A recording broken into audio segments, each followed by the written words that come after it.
करा नारायणा, करा नारायणा माझ्या दुःखाची खंडना, वृत्ती राखा पायापाशी वस्ती धरोनी मानशी, पाळून आला आता पाववा बेफळा, वृत्ती राखा पायापाशी वस्ती धरोनी मानशी, तुका म्हणे दीन त्यांचा हरती आशीन, तुका म्हणे दीन त्यांचा हरती आशीन, वृत्ती राखा पायापाशी वस्ती धरोनी मानशी, पांडुरंगा करो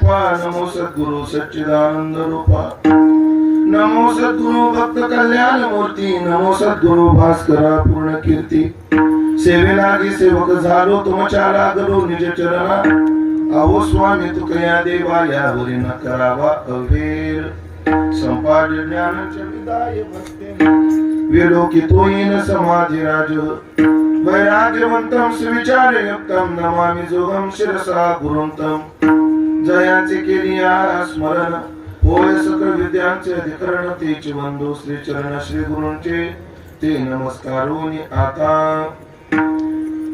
करा नारायणा माझ्या दुःखाची खंडना, वृत्ती राखा पायापाशी वस्ती धरोनी मानशी, सेवेकरता निवडलेला अभंग संत श्रेष्ठ जगद्गुरु श्री तुकाराम महाराज यांचा चार चरणाचा मागणीपर प्रकरणातील अत्यंत गोड सुंदर प्रसिद्ध असा अभंग असून, या अभंगातून जगद्गुरु श्री तुकोबाराय देवाच्या चरणाजवळ मोठ्या विनयाने जगासमोर आदर्श ठेवण्याच्या हेतूने अनिष्टाच्या निवृत्तीची अनिष्टाच्या प्राप्तीची मागणी करतात.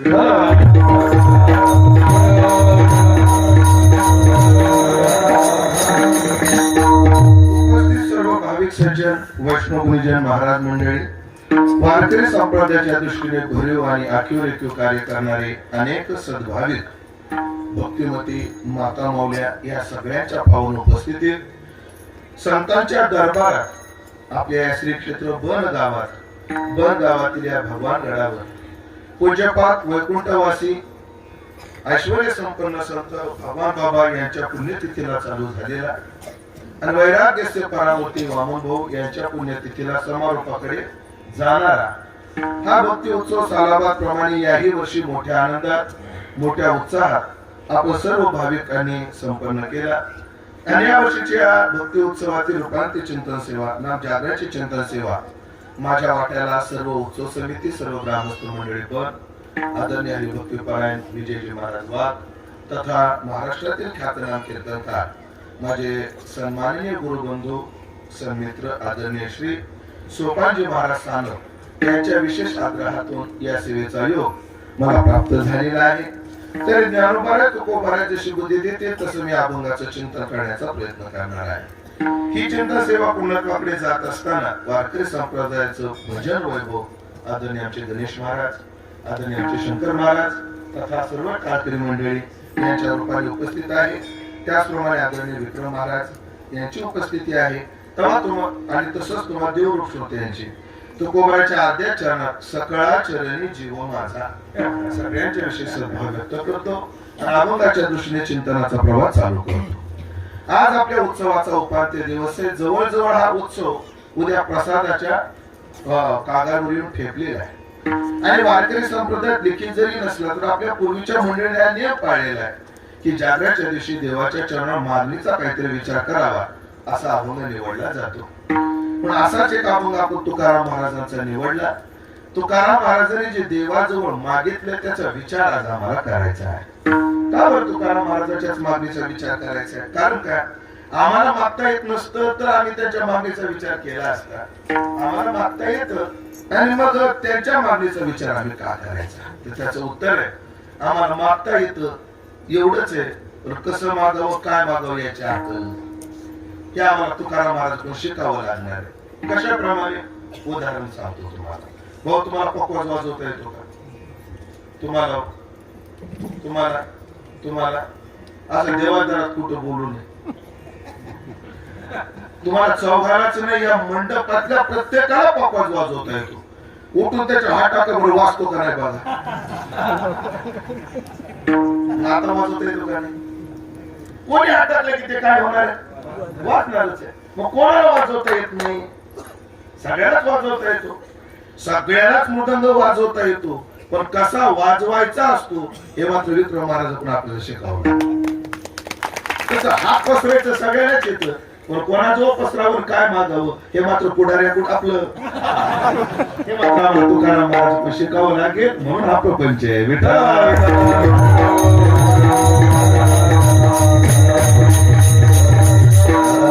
पाहिजे आणि काय मागितलं पाहिजे, कसं मागितलं पाहिजे हे मात्र आम्हाला तुकाराम महाराजांकडून शिकावं लागेल. मला जीवाकडून शिकून फायदा नाही. देवाकडून शिकायचं का? ठीक आहे, पण राहू द्या. शिकायचं संतांकडूनच. का? या मृत्यू लोकात जीवही मागतो, देवही मागतो आणि संतही मागतात. पण एक सांगू का, जीवाच्या मागण्यात आज्ञा नाही, देवाच्या मागण्यात प्रेम आहे, पण संतांच्या मागण्यात आदर्श आहे. विठ्ठला विठ्ठला.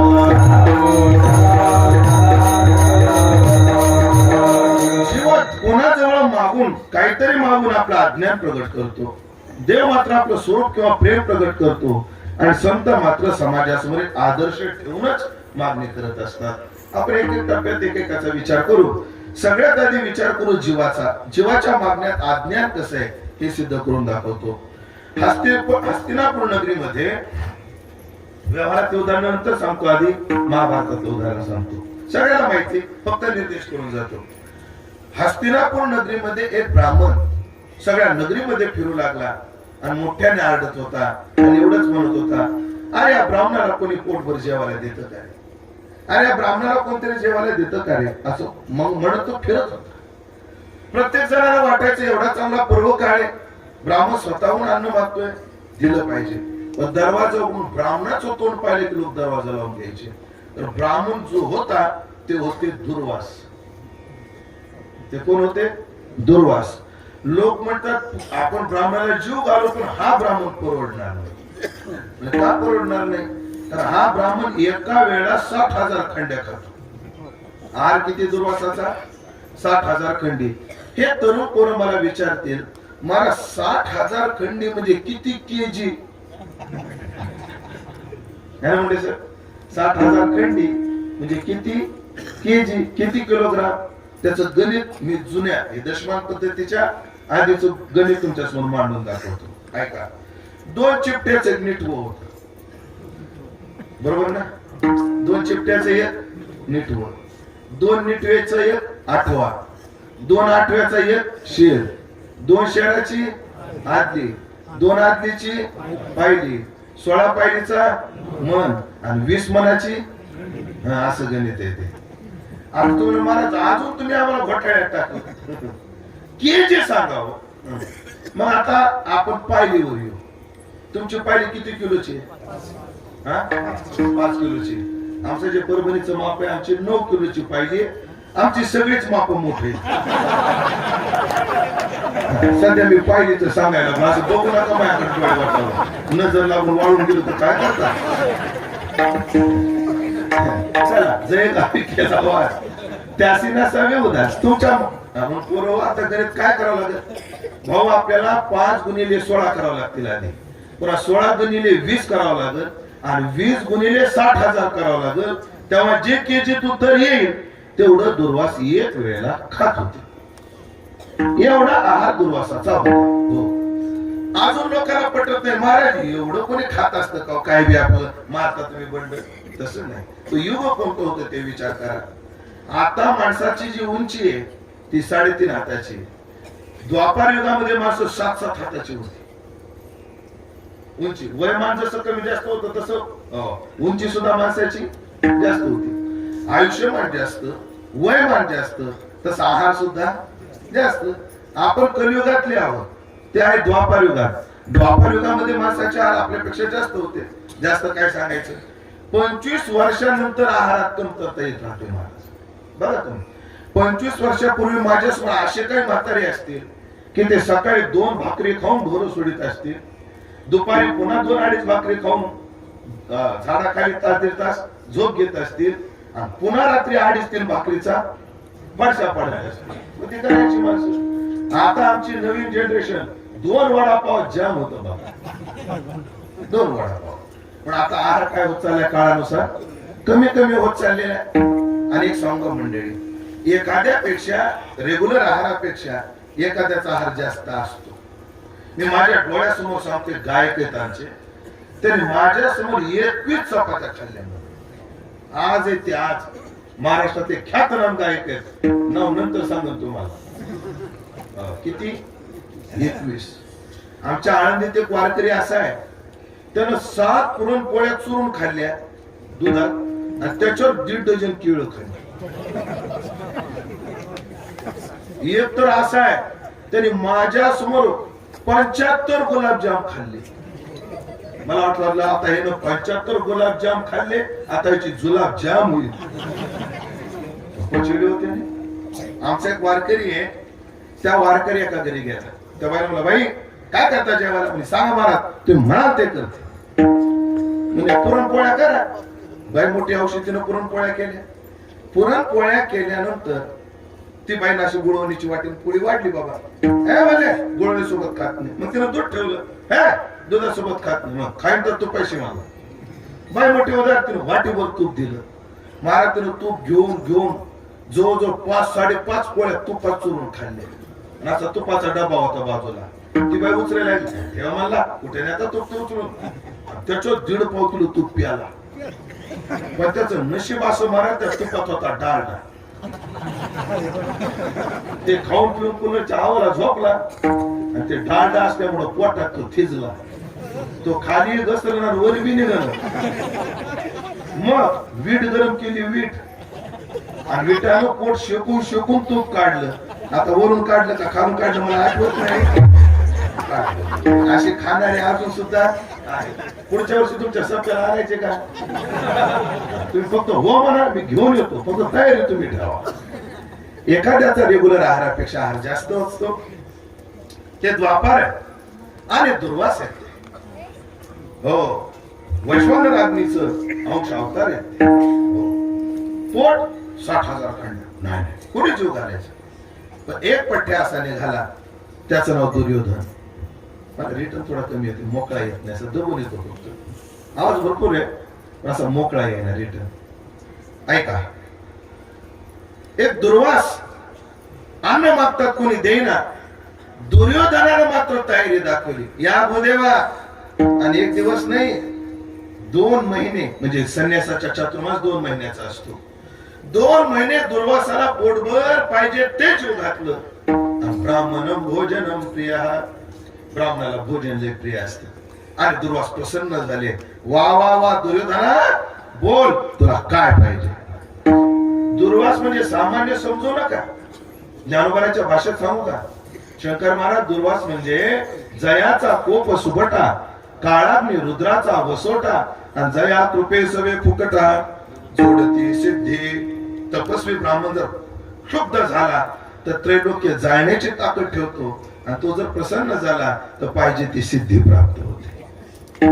असा तपस्वी ब्राह्मण कोण? दुर्वास. विचारलं दुर्योधनाला, बोल दुर्योधना काय पाहिजे? मला वाटतं दुर्योधनाने हे म्हणायला पाहिजे होतं, काय? मला हस्तिनापुराचं राज्य बिनविरोध द्या, निदान. दुर्वासाला काय मागितलं सगळ्यांना माहितीये, संध्याकाळच्या वेळेला पांडवाला जाऊन अन्न मागा. दुर्वास म्हणले, तुझं खाऊन मिंदा झालोय, मला ऐकावं लागणार आहे. मग तुला सांगतो बाळ्या, या तुझे कल्याण नाही, माझे कल्याण नाही, पुढं काय झाले हे सगळ्यांना उदाहरण माहितीये.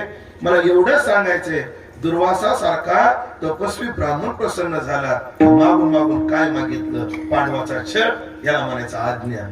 हे अज्ञान. आता प्रमाण देतो. आम्ही देवाकडे गेल्यावर मागतो काय?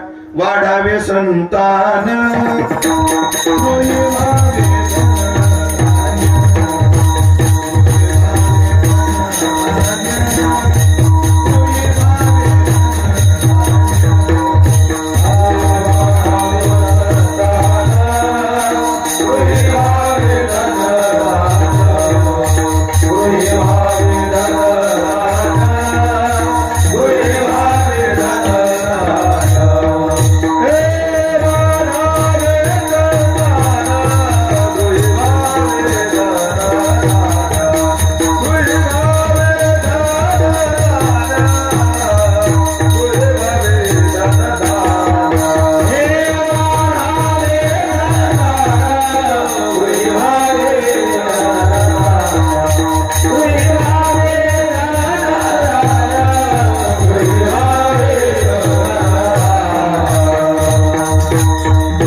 वाढावे संतान, मुलं वाढली पाहिजे, घरामध्ये धन आणि धान्य भरपूर आलं पाहिजे. म्हणजे तुकाराम महाराजाच्या भाषेतच बोलू का? आपण देवाजवळ मागून मागून काय मागतो? कल्पतरो झाला देता आणि ते पोटाचा मागता.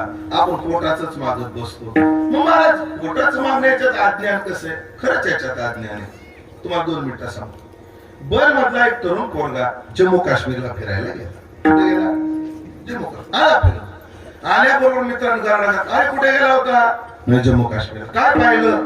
काय सांगावं? अरे अरे जम्मू काश्मीर म्हणजे पृथ्वीवरचा स्वर्ग रे स्वर्ग. काय डोंगर, काय झाडी, लय भारी. कुठं? जम्मू काश्मीर.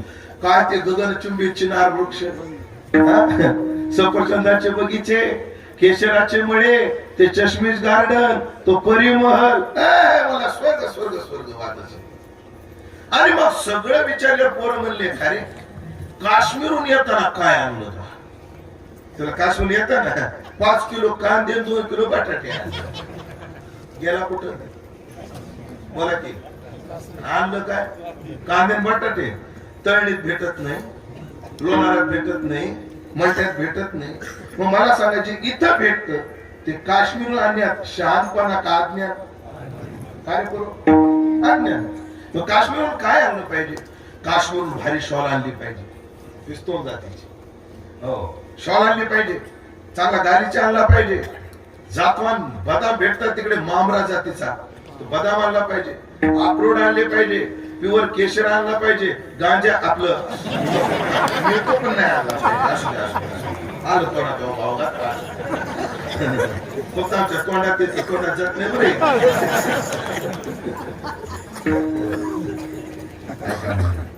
काय आणलं पाहिजे? जे इथं मिळत नाही ते. माझा दृष्टांत संपला. लक्ष द्या. माणसाला प्रयत्नाने आणि प्रारब्धानं जे संसारात मिळतं ते देवाजवळ मागण्यात काय शहाणपणा? म्हणजे मी अज्ञान सांगत होतो ना, जे तळणीला मिळतं, जे मंठ्याला मिळतं, ते काश्मीर आणण्या शहाणपणा नाहीये. मग जे इथं मिळत नाही ते तिथून आणलं पाहिजे, या शहाणपणा. आणि जो काय करतो, जे माणसाला प्रयत्नाने आणि प्रारब्धानं संसारात मिळतं ते देवाला मागत बसलाय, शहाणपणा का वेगळेपणा? मग देवाजवळ काय मागितलं पाहिजे? जे संसारात मिळत नाही ते, ह्याच्या शहाणपणा. पण जीवाच्या मागण्यात अज्ञान. काय मागतो? वाढावे संतान. संतान वाढलं पाहिजे. वैकुंठवासी जगन्नाथाची आठवण झाली. आम्ही संतान वाढून वाढून किती वाढू शकतो? बरं नाही वाढवले तर ते वाढणार नाहीत का? असे किती सांगू तुम्हाला? लेकरं जन्माला येतात तर मायबाप मारतात, ते वाढायचे राहतात का? वाढतच असतात ना. अण्णा म्हणायचे लेकरं वाढवणं पुरुषार्थ नाही, लेकरं घडवणं पुरुषार्थ. जिजाऊन शोभा वाढवला नाही, घडवला. ध्यानात ठेवा.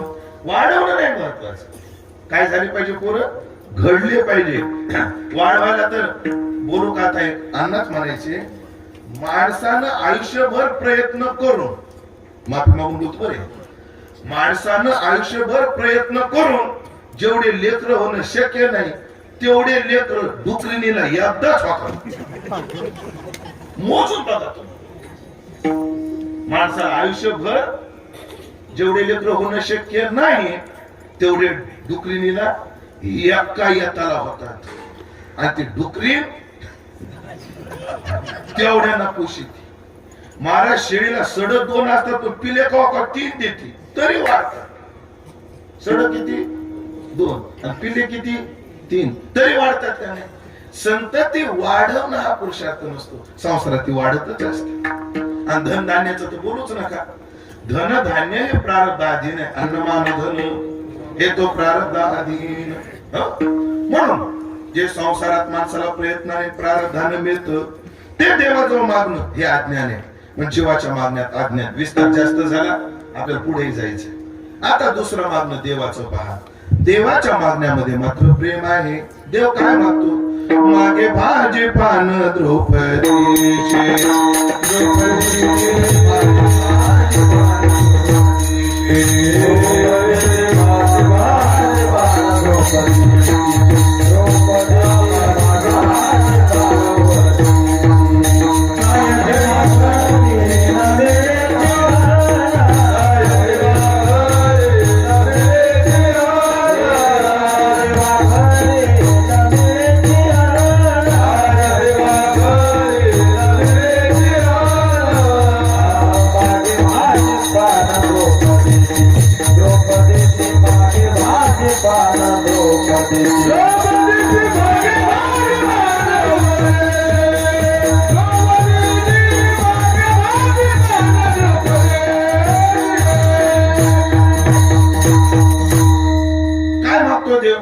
आता देवानं मागितलं द्रौपदीच्या दारा जाऊन भाजीपान. तीच कथा पुढे कंटिन्यू जर केली.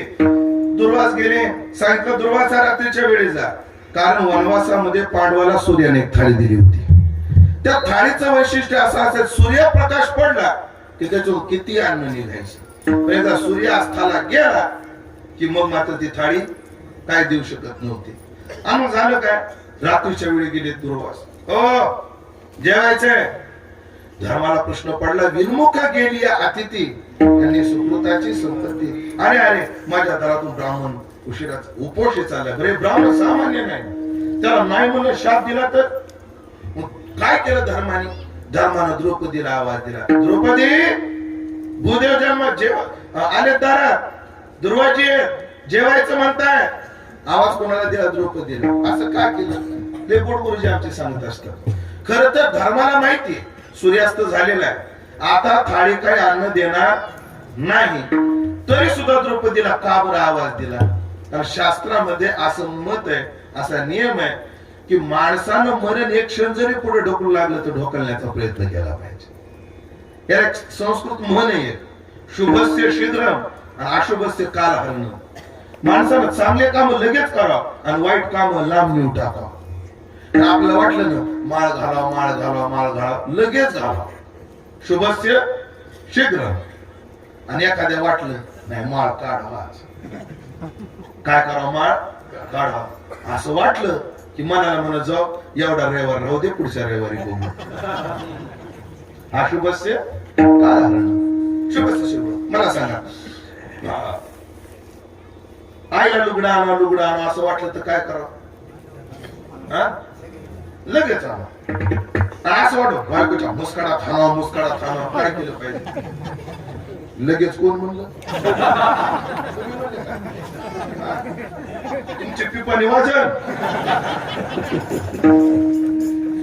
आता एवढी बार जाऊ द्या, पुढच्या वेळेला बघू. शुभस्य शीघ्र आणि अशुभस्य कालहरण. धर्म म्हणतात द्रौपदी भूदेव आले. ऐका, ती धर्माची बायको आहे, धर्मांगिनी आहे द्रौपदी. ती म्हणली काय नाही, त्यांना मला हात पाय तोंड धुवून या, तोपर्यंत स्वयंपाकाच्या तयारीला लागते.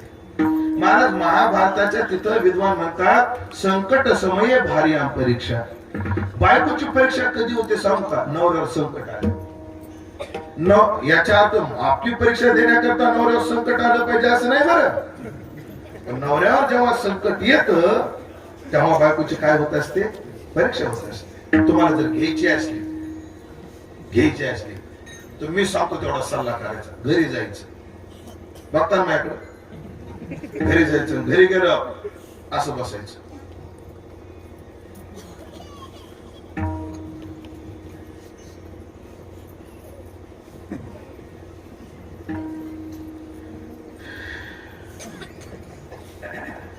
तेवढ्यात काय झालं? काय झालं कळतं द्या.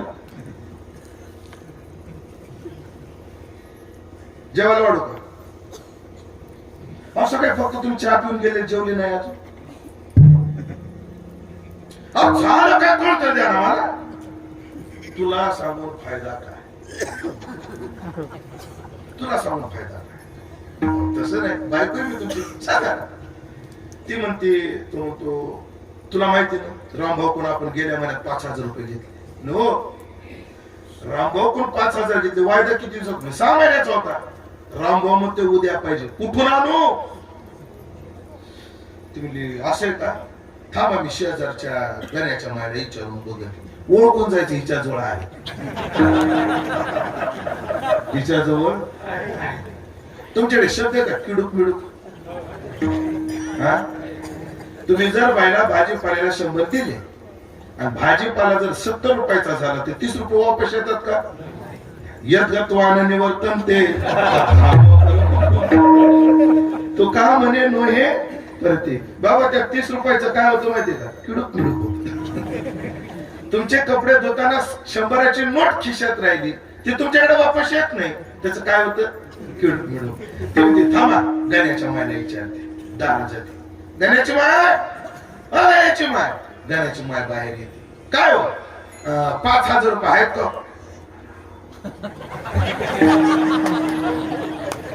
दोघीची डॉक्टरेट एकाच विद्यापीठात झाल्यामुळे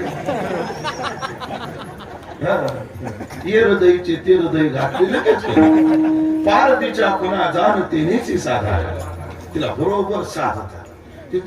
हो आहे. हो, टेन्शन घेऊ नका. गण्याची माय देते म्हणली. ती चहा देते आणि पटकन मागच्या दरवाजाने गण्याच्या मायकडे जाऊन 5,000 रुपये देते. एका महिन्याचा वायदा करा, वापस मागा बरं.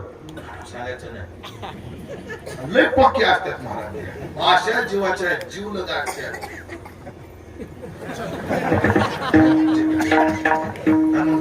भाऊजी हे का 5,000 रुपये पण महिन्यात वापस करा. आणि मग मोठा हातात केले की एक काम करायचं, त्याचा वास घ्यायचा.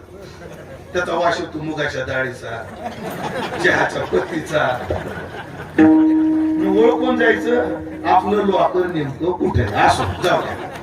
पण हा दृष्टांचा घोटाळा केला, कारण तुम्हाला या दृष्टांताचा गुण येणार नाही, कारण ह्यांनी ऐकलाय. आता काय फायदा होणार नाही. पण वर्ष 2 वर्षांनी बघा, संकट समये भार्यां परीक्षा. नवऱ्यावर संकट आले की बाईची परीक्षा होत असते. म्हणजे द्रौपदी परीक्षेला उतरली, जा म्हणा. आणि मग तिला माहित होतं, तिने देवाचा धावा केला. देव आले आणि देवाला काय मागितलं? मागे भाजी पान द्रौपदी. काय मागितलं? भाजी पान द्रौपदीला मिळत मागितलं. ऐका तुकाराम महाराजाचं दुसरं प्रमाणे, एवढा जगदानी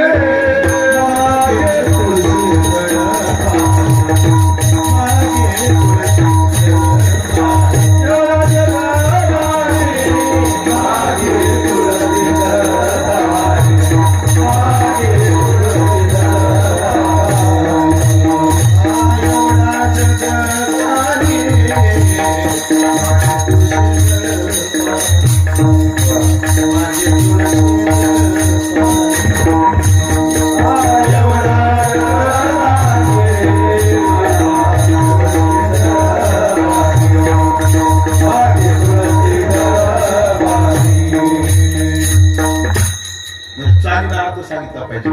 एवढा जगदानी मागे तुळशी. चालू योग्य येते, चालू योग्य. पण या चरणाला अर्थ सांगण्याकरता मागे तुळशी दळ पाणी. मागे तुळशी दळ पाणी. जगाचं दान करणारा तुळशीचं पान मागतो, पोषितो जगाशी एक लागतो तो पान मागतो. वाक्य ऐका मंडळी, छोटा माणूस जेव्हा मोठं काम करतो तो पुरुषार्थ असतो, आणि मोठा माणूस जेव्हा छोटं काम करतो तेव्हा ते प्रेम असतं. ज्याची महिन्याची कमाई 10,000 आहे, त्यांनी गडाचं काम निघालं 1,00,000 रुपये दिले, तो त्याचा काय पुरुषार्थ आहे. महिन्याची कमाई 10,000 आणि दान किती? 1,00,000. ज्ञानोबाची ओवी सांगू का? पाहता दिसे साखर, देहाची आरती रोड, पण दानीचा या होड सुरत पुरुषार्थ. पण ज्याचं रोजचं इन्कम 1 लाख आहे ते गड्याच्या कामाला रोज संध्याकाळी पाणी मारे. हे काय आहे? प्रेम आहे. सगळेच काम पैशाने होत नाहीत. प्रेमाने जेवढं काम होतं तेवढं पैशाने होत नाही. ऐकलं का मंडळी? माणसं जोडली पाहिजे, पैसा मिळतच राहतो. सकाळीच अच्युत महाराजांचं कीर्तन ऐकलं. आज एक आमचे गुरुबंधू होते, त्यांच्या आईचं वर्षात आपलं हे होतं गोड जेवण. लाड गुरुजीचं आधी झालं, मधात मी आणि नंतर अच्युत महाराज, असे 3 कीर्तन होते.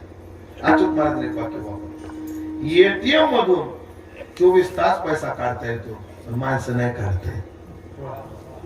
जोडावेच लागतात, जोडावेच लागतात. तात्पर्य काय मंडळी? म्हणून प्रेमानं जे काम, मोठा माणूस छोटं काम करायला लागला, ते काय आहे? प्रेम आहे. एवढा जगदानी आणि मागे तुळशीदळ पाणी, हे काय आहे? प्रेम. म्हणजे जीवाच्या मागण्यात अज्ञान, देवाच्या मागण्यात प्रेम. आता तिसरं राहिलं संत. संतांच्या मागण्यामध्ये मात्र आदर्श. हो, आम्हा हे कौतुक जगा द्यावी नीत, मार्गाधारे वर्तावे, विश्व हे मोहरे लावावे, अलौकिक व्हावे लोकाप्रती, समाजासमोर आदर्श ठेवतात. संतांची प्रतिक्रिया समाजासमोर आदर्श. मी माझं एक उदाहरण सांगतो आणि अभंगामध्ये आता प्रवेश करतो. खूप जुनी गोष्ट आहे, 2003 किंवा 2004 सालची गोष्ट आहे. ते राशीन तालुका, नगर जिल्ह्यात राशीन तालुका आहे. आणि त्या राशीन जवळच कोपर्डी नावाचं गाव आहे. मधल्या काळातलं गाजलं ते गाव कोपर्डी आहे ना, ते गाव. त्या गावात माझं कीर्तन गोकुळाष्टमीच्या काळामध्ये. राशींच्या स्टँडवर गेलो तेव्हा ते नेमके छोटे छोटे फोन आले होते, टुम वाजणार. मी त्या लोकांना फोन लावला, घ्यायला या. त्यात एक पोरगा आला, ऐका तरुण पोरगा होता. तर मोटरसायकल उभी केली, आल्यावर पाय ते बुट काढले, माझं दर्शन घेतलं, हातातली पिशवी घेतली. विचारलं मला चहा पाणी काही? नाही बाबा, आम्ही बाहेर काही घेत नाही. म्हणजे पाणी तरी? पाणी पिऊ. मग ते नेमक्याच बिस्लरीच्या बाटल्या आल्या होत्या. त्याने आल्याबरोबर माझ्या हातात बाटली दिली, मी आपण उघडली.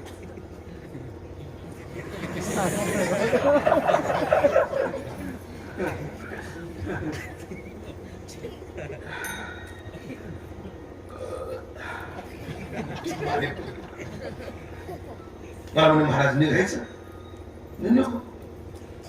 आणि त्याने गाडीला किक मारली. मी गाडीवर बसलो, पुढे ऐकण्यासारखं. पण त्या पोरानं खाल्लं पान. कोणी? न्यायला आला, सात्विक पोरगा, सज्जन पोरगा, पण त्यानं काय खाल्लं? पान.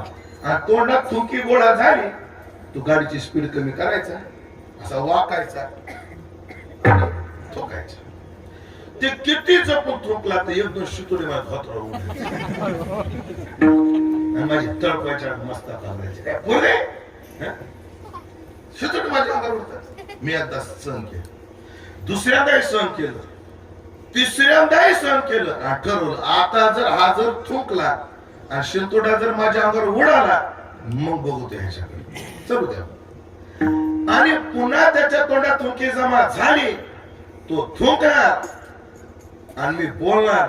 तेवढ्यात मला नाथाचं चरित्र आठवलं. आणि म्हणलं, उमेश बुवा, तुम्ही परमार्थात कुठे? यवन अंगावरी थुंकाला प्रसाद देऊनी मुक्त केला. 108 वेळा मुस्लिम अंगावर थुंकला, त्यांना क्रोध आला नाही. आणि तुमच्या अंगावर फक्त शितुडा आला. तुम्हाला एवढं सहन होत नाही? हे तुमच्या परमार्थाला अधिकार. लगेच आगा झालो आणि त्याला बोलायचा थांबलो. मला या वक्तव्यातून काय सांगायचंय की साधूचं चरित्र साधकाला आदर्शभूत आहे. माणसाला डोळ्यासमोर साधूचं चरित्र ठेवलं पाहिजे. हो हो, करू संती केले ते आदर्श. पण जीवामध्ये अशी जीवाचा एक स्वभाव आहे, मोठ्याचं काय करत असतो? अनुकरण करत असतो. जीवाचा स्वभाव. एका बाईला 5-6 लेकरं होती, तिचेच होते. एका बाईजो किती लेकरं होते? 5-6. आता लेकरं म्हणलं ते गप्प बसते.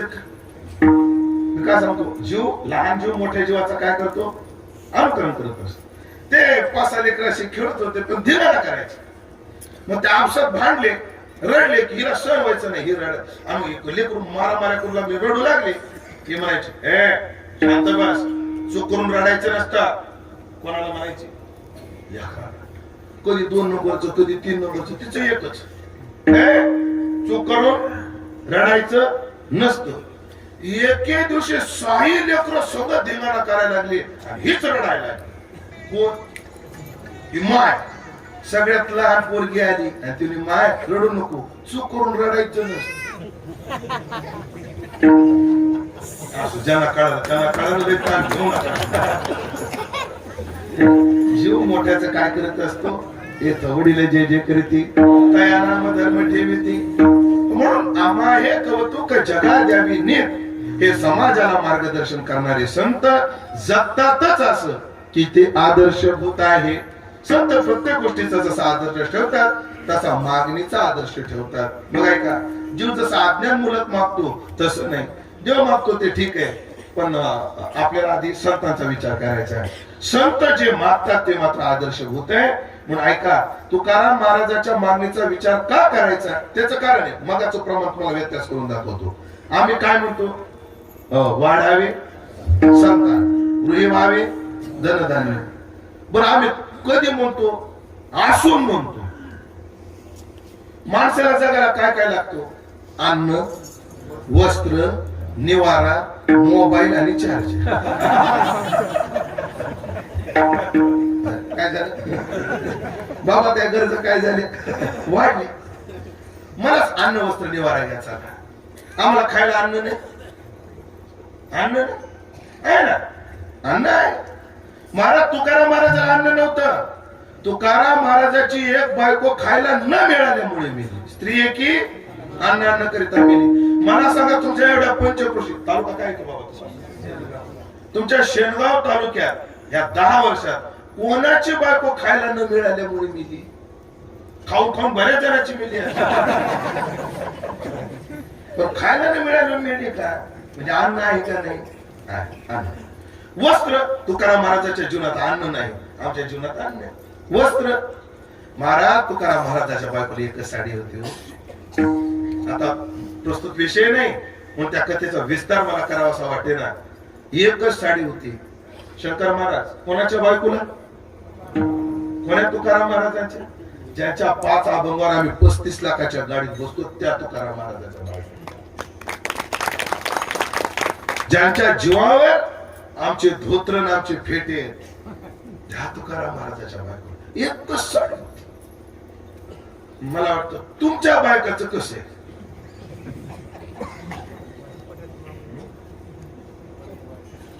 खरं सांगा मावशी, कपाट उघडलं की अंगावर पडतात का? जिच्या जो कपाट नाही तिच्याकडे संदूक आहे ना बाबा. साडी काढायला जर संदूक उघडला तर कोणा कोंडात लागत नाही. ती झाकणं बसती तेव्हा कोंडा लागत. एवढ्या यांच्याकडे एवढ्या साड्या आहेत यांच्याकडे. ह्याच्यातली एखादी जर गेली पंढरपूरच्या वारीला म्हणायचे, एखादी जर माता मौली पंढरपूरला गेली ना भाऊ, तर 18 दिवसात 36 साड्या बदलली. एवढ्या साड्या आहे का नाही? वस्त्र आमच्याकडे. निवारा. तर निवाऱ्याचं कसं आहे? चला, कोणाचं झोपडा असेल तर कोणाचं बंगला असेल, आहे का नाही? आपल्याला घर नसलं तर सरपंचाला भेटा, इंदिरा आवास मध्ये नंबर लागल. आम्हाला अन्न, वस्त्र, निवारा आहे तरी आम्ही वाढावे संतान, गृही व्हावे धनधान्य. तुकाराम महाराजाला ह्याच्यातलं काहीच नाही, तरी न मिळो खावया आणि न वाढो संतान. काय शब्द आहे तो महाराज. प्रमाण पाहिलं. आमची भूमिका काय? वाढावे संतान, गृही व्हावे धनधान्य. तुकारामाला देवाला काय म्हणतात? न मिळो खावया आणि न वाढो संतान. पण अपेक्षा आहे परिहा नारायण कृपा. फक्त देवाची काय झाली पाहिजे? कृपा झाली पाहिजे. तात्पर्य एवढंच आहे की तुकाराम महाराजाची मागणी ही अज्ञानमूलक नाही, ही आदर्श मागणी आहे. म्हणून आम्हाला त्याचा विचार करायचा आहे. महाराज तुकाराम महाराजांनी नेमकं मागितलं तरी काय? ऐका, जेव्हा आम्ही देवासमोर जातो तेव्हा आतापर्यंत जो विचार केला तसं काय मागण्याऐवजी काय मागावं? जे तुकाराम महाराजांनी मागितलं ते काय मागितलं? तुकाराम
माझ्या जीवनातल्या दुःखाची खंडना करा. मी फार नाटकात प्रमाण सांगतो, बहुत जाचलो संसारी. मी संसारात फार जाचलो. संसारात काय फार दुःखी. संसारी झालो आते दुःखे दुःखी. संसाराच्या तापे तापलो मी देवा. आता हे दुःख, ऐसे दुःख कोण हरिलं माझ्या, असा प्रश्न पडला. मी संसारात किती दुःखी आहे. काय नाटक गोड म्हणले तुकाराम महाराज. आणि तो दुःखे सांगू किती, सकळ संसाराची स्थिती. आम्ही जर आमचं दुःख लोकांना काय ऐकायला वेळच नाही. हो मी संसारात लय दुःखी आहे, लय ताण आहे मला. अरे मला कुठं कमी तर तू ऐकत बसू ऐकायला पण नाही. पण आम्ही काय केलं, तुकाराम महाराज भला मोठा पाषाणाचा गोटा घेतला आणि त्याला पुढे ठेवलं. कोणाला? दगडाला ठेवलं पुढं. कशा करता? आमचं दुःख सांगायला. तर दगडाला पुढे ठेवलं. आणि जेव्हा आम्ही आमच्या संसारातलं दुःख सांगू लागलो, त्या दगडाला सहन होत नाही, ते दगड फुटलं. न साहे पाषाण फुटती आणि भय कापची ती भरला. असे लय दुःख आहे संसारात, अति दुःख आहे. म्हणून अति दुःखी. संसार बारका असो अथवा मोठा असो, शेवटी दुःखाचाच. ते नाताचं एक बाजार नावाचं भारुड आहे.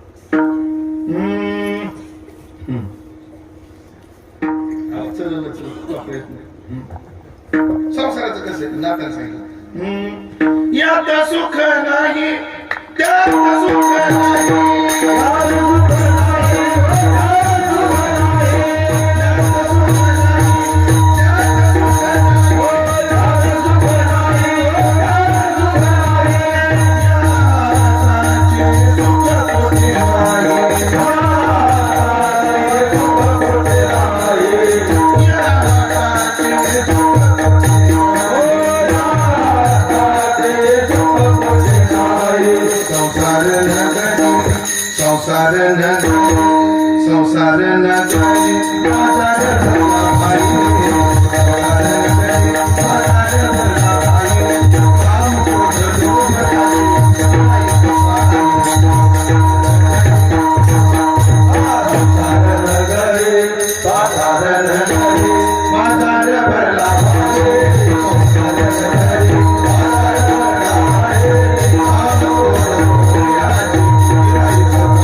संसार नगरी बाजार भरला भाई.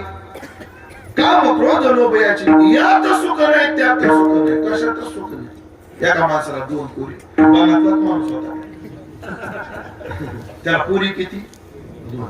एक दिली लोणारात आणि दुसरी तुमच्या मनानं. कोण्या गावात द्यायची सांगा? दुसरी कुठे द्यायची? एक दिली आपला, एक दिली लोणार मध्ये पोरगी, दुसरी कुठे द्यायची? त्रास व्हायचा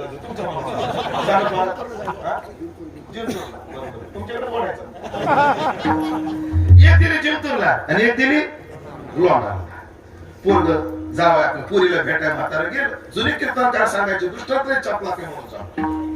बरं, लोणारचा जो जाव आहे ते आपलं माळव लावून त्याचं विकून पोट भरायचं.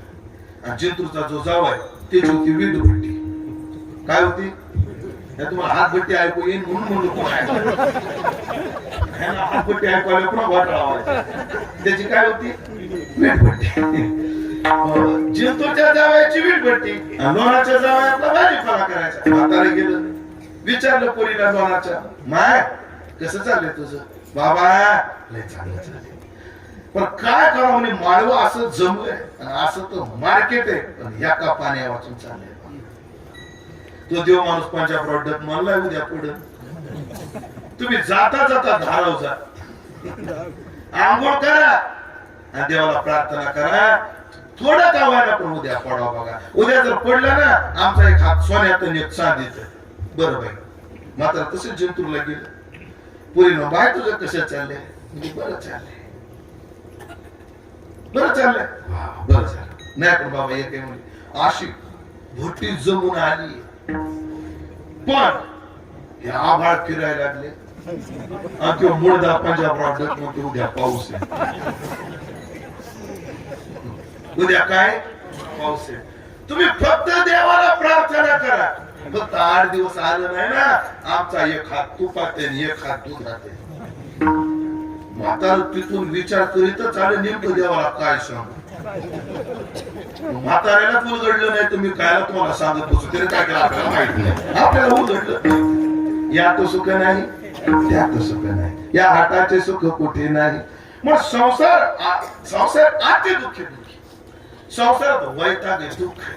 पटून देऊ का तुम्हाला इथं जाग्यावर? ज्याचं लग्न झाले त्याने हात वर करा.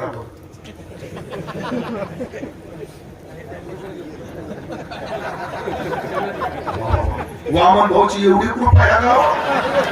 सगळे ब्रह्मचारी एवढे ब्रह्मचारी सर आळत येत नाही. गणेश महाराज एवढे ब्रह्मचारी.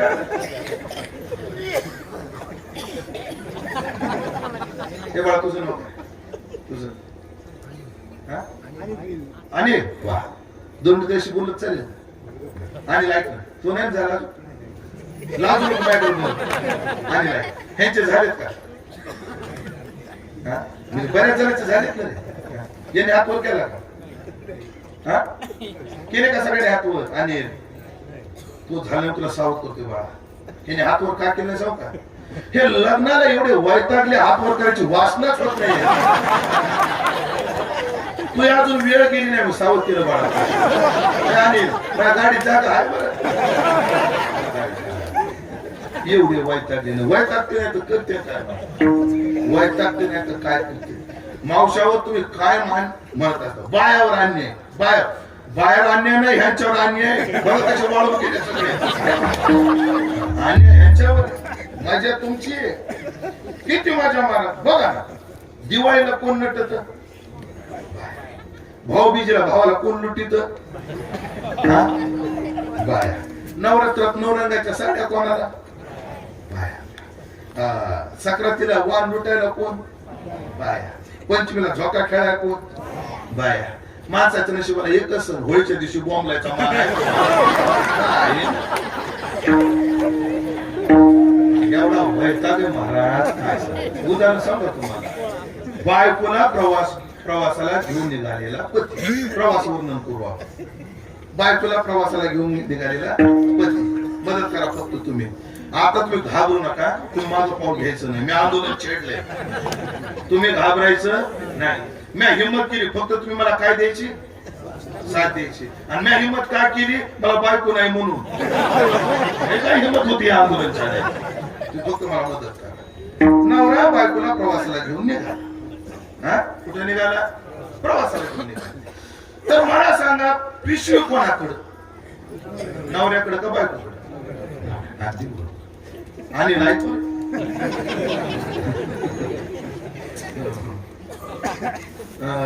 जर पिशव्या 2 असल्या, एक जड आणि एक हलकी, तर जड कोणाच्या बोकांड?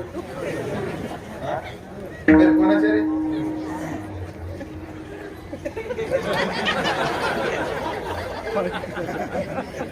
स्टँडवर गेल्यावर एसटीची चौकशी कोणी करायची? एसटी आल्या पळू जागा कोणी धरायची? बरं, जागा जर एकच भेटली तर बसायचं कोणी? बरं, जागा जर 2 भेटले तर खिडकीच्या बाजूला हवा घेत कोण? एसटीतल्या लोकांच्या घामाचा वास घेत कोण बसत? थोडा वैताग महाराज. तिकीट कोणी काढायचं? त्या बायकोला तहान लागली तर बाटली कोणी आणायची? तिला उसाचा रस प्यावा वाटला तर कोणी पाजायचं? तिला जो कुरकुरे खावा वाटले कुरकुरेचा पुढा कोणी आणायचा? आणि एवढं खाऊन तिच्या पोटात डचमळलं. सुलतानपुराजवळ ती वकली तरी तिच्या शेजारी कोणी बसायचं? बंकट स्वामीच्या नारे सत्य कीर्तन करू लागलो. आम्ही तिच्या शेजारी कोणी बसायचं? चौकदार होता बाजूला. ते महाराज नुसतं बसावं लागत नाही, का कुसवा बी लागत. तुला जावे त्याच्या वंशाच्या संसाराचा धाग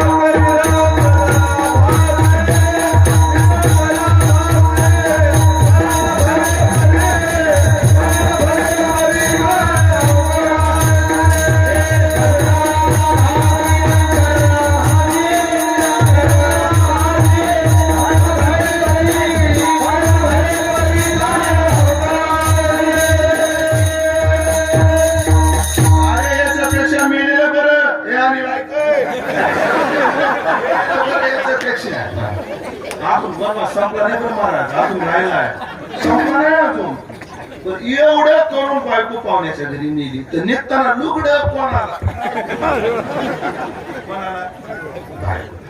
ह्याच्या नशिबाला एवढा एवढा रुमाल ना कुसळ पूर्ण अजून नाही संपला बनवा आता तुडी किरवाणी चालू होईल शेवटी पुन्हा परतीच्या प्रवासात हिच्या पाहुण्याकडे जर गेलेला असला तर तुम्ही माझ्या पाहुण्याशी कशी चुकीची वागली हे ऐकत यावं लागत. जर ह्याच्या पाहुण्याकडे गेला तर ह्याच्या पाहुण्याकडे तुमचे पाहुणे माझ्याशी कशी चुकीची वागली हे ऐकत यावं लागत. पण किती तिला ताप दिला तर घरीच आणावं लागत. जस एखादा माणूस म्हैस चाराय नेतो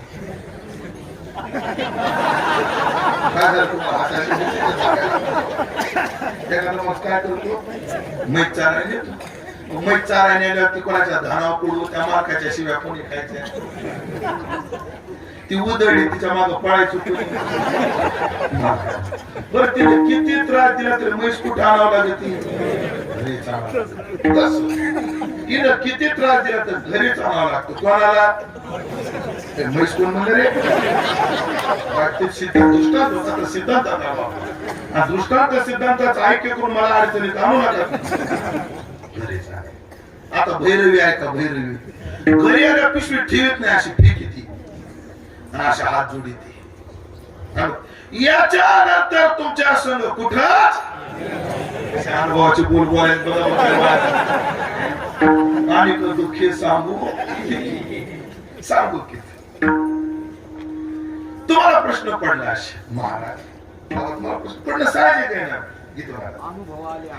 त्या जगात येत असे आहे ना तुम्हाला तो बायको नाही तुम्हाला एवढं भारी कसं आता प्रश्न तुम्हाला पडणं साहजिक आहे.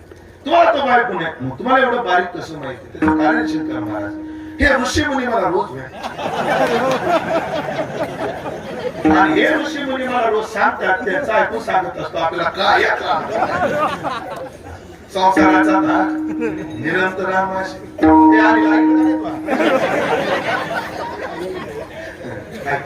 तात्पर्य संसार आता हे झालं कामापुरतं तुम्हाला शास्त्रीय भाषेत पाहू काय दुःख आहे आमच्या मागे एक शास्त्रीय भाषेत दुःख काय जन्म मृत्यू जरा व्याधी दुःख दोषानुदर्शन जन्माचं दुःख आहे जरेचं दुःख आहे व्याधीचं दुःख आहे आणि मृत्यूचं दुःख आहे. हे दुःख नारायणा माझ्या जीवनात संपवावं.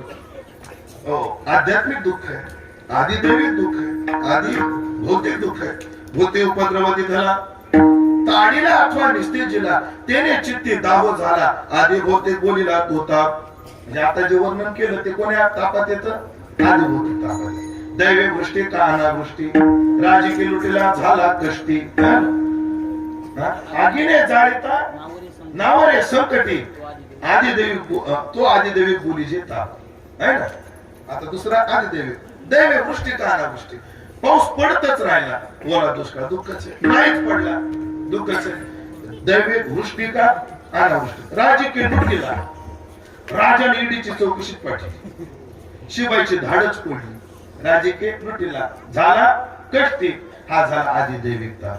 आता तिसरा कोणता आधी भौतिक झाला वाटतं भूत उपद्रव झाला आता आध्यात्मिक शरीरी उपजे रोग व्याधी त्याने आळली तापे बुद्धी म्हणजे शरीरातून जे रोग निर्माण होतात ते कोणता आहे आध्यात्मिक ताप. हे तीन प्रकारचे ताप हे तीन प्रकारचं दुःख अजून जन्म मृत्यू जरा व्याधी.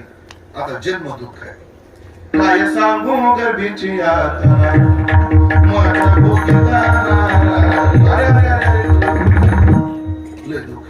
ज्ञानोबाने त्याच्यावर ओवी वापरली अरे पुय जर ते निघाला मूत्र रंध्रे निघाला काय ज्ञानोबाची शब्द आहे पुय जर ते आईच्या पोटात काही एअर कंडिशन होतं का मूत्रा लेप चहूकडे नाकी तोंडी कुर्मी किडे गर्भवासाचे दुःख गाडी कोणापुढे सांगावे असं गर्भवास पुय जर ते निघाला मूत्र रंध्रे निघाला असो आणि माझी माय कृपायला जायची आणि मी रडलं की मला पाजायची आणि पाजत असताना तिच्या अंगाला घाम आलेला ज्ञानोबा शब्द वापरतात आणि दुधाबरोबर मी तिच्या स्तनावरचा घाम सुद्धा चाटला कटारे मी चाटीला कुचस्वे ऐशी ऐशी परी जो जन्माचा कांटाळा धरी म्हणे आता मी ते न करी जेणे आयुष्य होय गर्भवासाचं दुःख आहे गर्भवासाच्या दुःखाची अजून एक तीव्रता आहे म्हणजे मदाला सगळे गोड सांगितलं काय ऐका त्याची तीव्रता कसं असतं माहिती का शंकर महाराज मासाच्या जीवनात दुःख येऊ द्या पण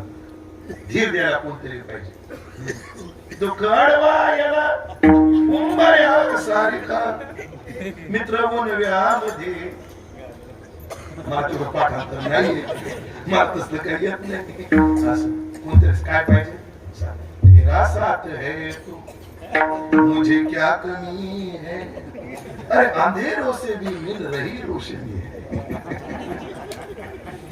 महाराज संसारामध्ये किती त्रास पाहिला प्रमाणात बोलू आपण सर प्रमाणात बोलू काय का मावशो तुमच्या अनुभवातलं उदाहरण सासूने किती त्रास देऊ द्या सासऱ्याला किती त्रास देऊ द्या दिराने किती मस्करी करू द्या किती थाटा करू द्या आणि नंदेनं किती कारस्थान करू द्या फक्त संध्याकाळी नवरा म्हणला पाहिजे तर त्याच्याकडे काय बघते मी आहे ना तुला बाई सगळं सहन करते पतीचा जिव्हाळा तरी सासूऱ्याचे साहीचे प्रेम नवऱ्याचे साथ असले ना फक्त ते खरं भांड नीट पाहिजे हे जर बेवढं हिच्या नशिबाला असलं ना मग त्याच्यासारखं दुःख दुःखात माणसाला सोबत कोणी असलं की बरं वाटतं ते लोक म्हणतात ना सगळं कुत्र जरी असलं तर काय वाटतो आधार वाटतो ज्ञानोबाचं प्रमाण ज्ञानोबाचं प्रमाण आपलं तुकोबाचं माफ करा तुकोबाचं प्रमाण एक माणूस दोघं जण नदीवर गेले तुमच्या गावाजवळ नदी आहे कोणती पाणी आहे जीव द्यायचं आपलं भरपूर पाणी आहे दोघ जण गेले नदीच्या काठात दोघाला पावता येतो कोणाला ते दोघाला पावता येतो पण एकाचा पाय घसरला नदीत पाडला ती गटांगळ्या खायला लागला बुडालो रे आणि काटाचं आलो आलो ह्याला बी पावता येत त्याला पावता येत नाही तो कोबरा काय म्हणले जरी त्याला पावता येत नाही आलो रे म्हटलं की त्याला बळ चढत आगे कोणी म्हणे आलो बुडत या ऐसे म्हणतात की त्या बळ चढ अरे अरे असं नुसता कोणी धीर जरी दिला तर माणसा दुःखाला काय करतं सहन करतं माणसाला गर्भवासाचं दुःख असू द्या पण सोबत कोणी असतं ना तर माणसाला ते सहन केलं असतं पण माझ्या असं म्हटली गर्भेची यातना रे पुत्र ऐकी आपल्या कानी शब्द पुढं काय येता जाता येणे पण ते सांगा ते नाही रे कोणी बघा तुमचं वय काय तुमचं 35 संसार सुखेचा दुःख बाबा तुमचं काय वय तुमचं लग्न झाले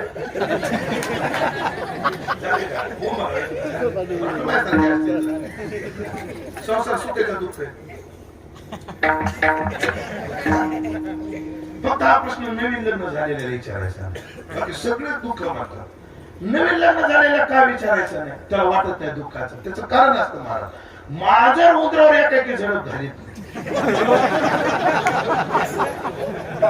माझं काय घेते आधी उदराचा अंदाज घेते काय घेते काय काय माझीला उंदराचा अंदाज यायला वर्ष लागत काय काय माझीला 6 महिने लागत काय काय माझी अशा तरबेत एका महिन्यातच त्या उंदराचा अंदाज घ्यायचा अशी उंदर झडप घालते त्याला मायकडे जाऊ देत नाही बापकडे जाऊ देत नाही कोणाला कोण तुम्ही वेगळं काय वळून देऊ नका पण ऐका ऐका येता जाता येणे पण ते लग्न जमवायला 10-5 निदान लग्न जमवायला 10-5 साखरपुड्याला 5-50 साखरपुड्याला 5-50 लग्नाला 100-500 लग्नाला 100-500 पण जेव्हा ते शिव्या देते तेव्हा ऐकायला किती येता जाता सांगा ते नाही रे कोणी. मग ऐकलं का मंडळी, संसाराचं दुःख ज्याचं त्यालाच भोगावं लागत. विक्रमार्जन झाले का नाही अजून? मग तुम्ही विलक्ष देऊन ऐका. बायको जाऊन तिला तेल पाहिजे, तेलच आणून द्यावं लागत. तिला असं म्हणून जमत नाही, थांब तुला मुखडा वाजत आहे, कोणी मदत करत नाही. येता जाता गेले पण ते सांगा ते नाही रे कोणी. असे संसाराचं दुःख आहे.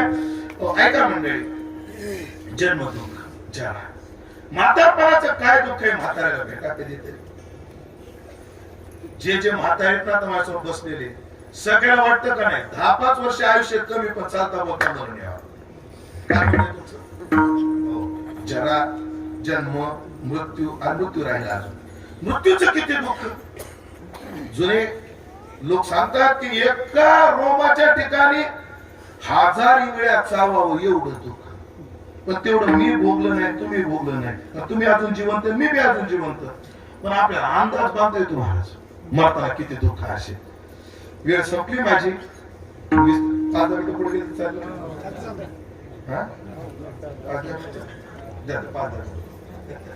ऐका म्हणजे मरताना माणसाला 3 प्रकारचा त्रास होतो. लक्ष देऊ नका.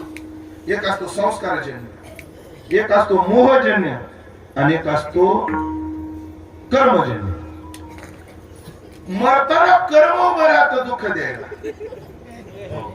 मरताना कर्म काय राहतं? उभं राहतं. एखाद्या बायला विचारून घेते का त्याला भेटा, हो काय द्या ना कर्माच्या धडत्या म्हणतात त्यांना. ऐका म्हणजे साधं त्याचा अनुमान सांगतो. आपल्या हातून दिवसातून जर एखादं चुकीचं काम घडलं, एखादं चुकीचं काम आपल्याकडून घडलं तर रात्री शांत झोप येते नाही. मग कधीतरी कल्पना करा, हातानं दिवसा जर एखादं चांगलं वाईट काम जर घडलं तर रात्री शांत झोप येत नाही. आयुष्यभर वाईट कर्म करणाऱ्याला चांगलं मरण येईल. संस्कारजन्य दुःख. मरताना माणसाला इकडं पहा, आपला गाल खाजवला तर आपल्याला काय जी आर काढावा लागतो का? माननीय हात साहेब, आमच्या गालाजवळ थोडं गुदगुद होते तरी आपण तिथं जावं, तुमच्या नखाला थोडं खुंदळावं. संस्कार. शास्त्रीय भाषेत बोलू का? माणसाला सगळं विसरल्याशिवाय झोप येत नाही. झोपल्या माणूस काय करतो? सगळं विसरतो. मग मला तुम्हाला एक विचारायचंय, सगळं विसरल्याशिवाय झोप येत नाही, सगळं माणूस झोपेमध्ये विसरतो, मग श्वासोश्वास घ्यायचं का विसरत नाही? सगळं विसरतो का नाही? मग श्वास घ्यायचं का विसरत नाही? त्याचं कारण कायेन मनसा बुद्ध्या केवळ इंद्रिय रपी यावरच्या ओळ वाचून तुमच्या लक्षात येईल का? तेव्हा तिथे आपण बुद्धिप्रसार कर्म करत नाही, शरीर संस्कारानं काम करत. तिथे शरीर काय करतं? संस्कारानं काम करत. त्याला उदाहरण दिलं. उदाहरण काय दिलं? जसं एखादी भाऊ एका दोरा गुंडाळा झटका दिला, ते फिरत. झटका किती दिला? एकदा. फिरलो कोणी? याने. पण त्याची जी ताकद आहे तोपर्यंत ते फिरतच राहत. म्हणून पहिल्या गरक्याला कारण, ज्याला आद्यपतन असं ते न्यायातली भाषा आहे, पहिला वेडा मारला ना कोणी त्या भौर्याने, त्याला कारण हाय, त्याच्यानंतर जो फिरतो ते संस्काराला फिरतो. तसं शरीर माणसाचं दिवसभर आपण जे कर्म करतो ते अंतःकरण संध्याकाळी संस्कारानं. मरताना माणसाला श्वास घ्यावा वाटतो, पण श्वास घेता येत नाही, म्हणून दुःख. आणि तिसरं मोहजन्य दुःख. कसं? गाडीला किक मारली, तळणीला निघाला, लक्षात खिशात पैसे नाही, गाडी फिरवली आणि घरी येऊन त्यानं त्याच्या घरच्या निर्मला सीतारामला आवाज दिला,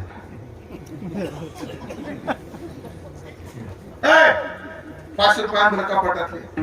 बरं ते टेंडर लगेच पास होत आणि त्याचा तपशील द्यावा लागला. कशाला पाहिजे? अगं मित्र भेटतात, दे 500 रुपये.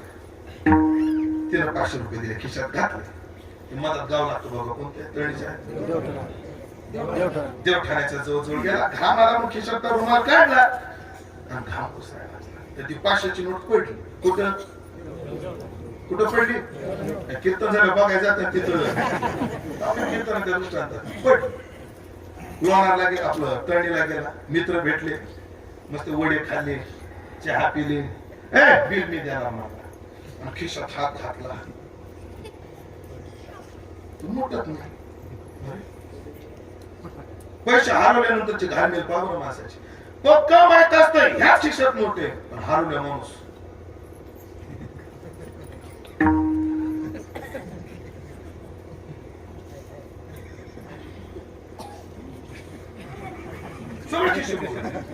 एकदा बघतो दोनदा बघत नुसते बघत खिशी ओपाटे करू बघत त्याचा खिसा रिकामा महाबी रिकामा त्याचा कार्यकामा नोट पडली म्हणून आणि माझा कार्यकामा अजून कीर्तन सुटलं नाही असू संपला आणि लक्षात आलं 500 रुपये हरवले आता लक्ष देऊ नये का लक्ष द्या सगळे 500 रुपये हरवल्यावर कसं होत वाईट वाटत का मग कधीतरी कल्पना करा 500 हरवल्यावर एवढं दुःख मरताना तर तुमचं सगळं विश्व हरवणार आहे तेव्हा किती दुःख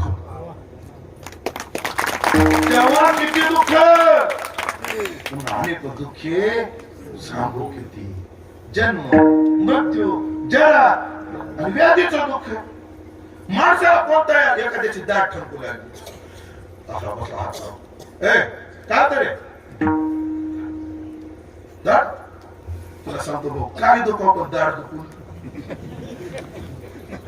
एखाद्याचा कान ठणकायला लागला काय झालं रे माणसाचं काही दुःख पण कान दुखून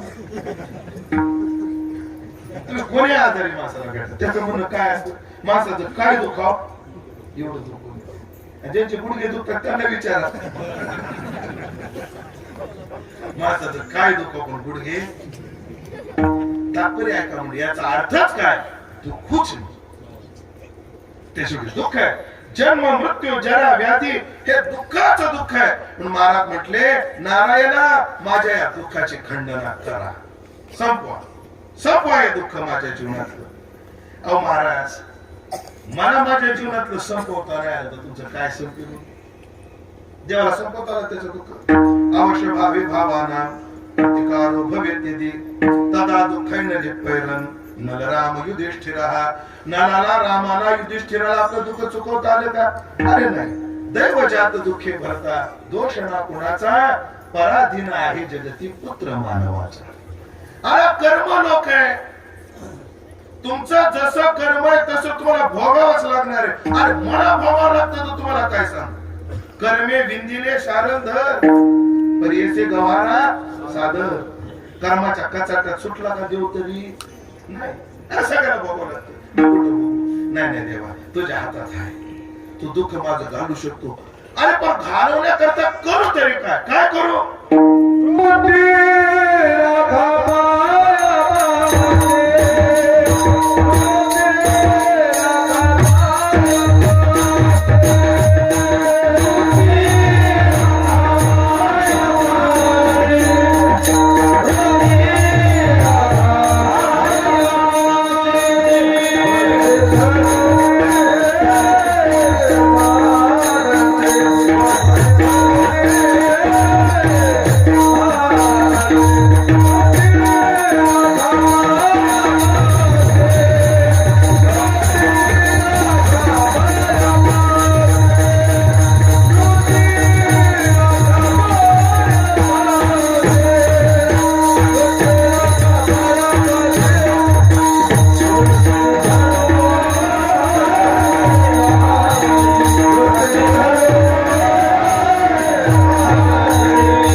माझ्या कर्माला जे आले ते मी भोगल फक्त तुम्ही या करा म्हणले माझी वृत्ती तुमच्या पायाजवळ ठेवा काय होईल त्यानं?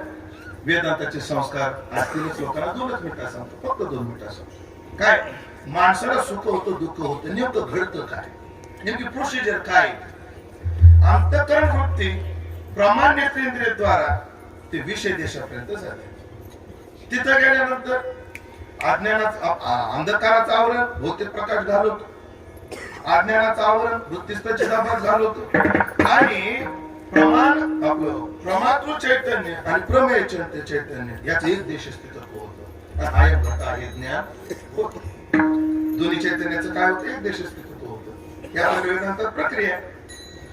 आणि मग तो विषय जर अनुकूल असेल तर त्या वृत्तीने विषय केलेला विषय जर अनुकूल असेल आम्हाला तर आनंद मिळतो. आणि विषय प्रतिकूल असेल तर अनुकूल वेदनीयम सुखम आणि प्रतिकूल वेदनीयम दुःखम. म्हणजे दुःखाला कारणीभूत, दुःखाला विषय कोण करते? वृत्ती करते. विस्तवाकडे वृत्तीच गेली, गोळाकडे वृत्तीच गेली. मग विस्तवावरती प्रतिकूल बुद्धी केली, मग दुःख झालं. आणि गोळाकडे पाहून तिने अनुकूल वृत्ती केली, सुख झालं. वृत्तीच लय बेकार आहे. एका रामदेवा, ही वृत्ती जर तुमच्या पायाजवळ ठेवली आणि तुमचे पाय, तुझे पाय सुख सर्व आहे, ती सतत विषयाचा भोग भोगत राहील. मग देहावर काय का दुःख येणार? मग काय संबंध? ज्ञानोबाची उभी शस्त्रेवर तोडली, देह आगी माझी पडली, पण चित्त महासुखी पहुडली. हो, सांगे सरितेची ओघे, सिंधू जळा मिळले भोगे, ते काय वर्तत आहे मागे म्हणून पाहू येते ना. ते समुद्राचे ओने ठेवले, ते विरी चित्ताचे चैतन्य झाले, जिथ याता यात निमाले घनानंद. तेवी सदभ्यासे निरंतर चित्ताशी परम पुरुषाची मोहर लावी. शरीर आहो अथवा जाऊ, काय व्हायचं तर होऊ द्या, पण वृत्ती तुमच्या पायाजवळ ठेवा. दुःख येतील जातील, काय व्हायचं होईल, जाऊ द्या. अजून सोपं सांगतो ज्ञानोबाच्या भूमीने. आता ज्ञानोबाला दृष्टांत दिला मग तुम्हाला घ्यावा लागला. एक माणूस गाढ झोपला, ऐकताय, गाढ झोपला आणि त्याच्या उशाला एका बाजूला साप येऊन बसला. उशाला काय आला? एका बाजूला साप आणि एका बाजूला उर्वशी येऊन बसली. उर्वशी स्वर्गातली अप्सरा कोणाजवळ? त्या झोपलेल्या माणसाजवळ. आता त्या झोपलेल्या माणसाची वृत्ती अज्ञानाला विषय करते, म्हणजे कारणातली नाही, म्हणजे अज्ञानातली नाही. आता ती सर्पाला विषय करायला शिल्लक नाही आणि उर्वशीला विषय करायला शिल्लक नाही. दोघीला विषय करायला शिल्लक नसल्यामुळे सर्पापासून होणार दुःख बी आला नाही आणि उर्वशीपासून होणार आनंदही आला नाही.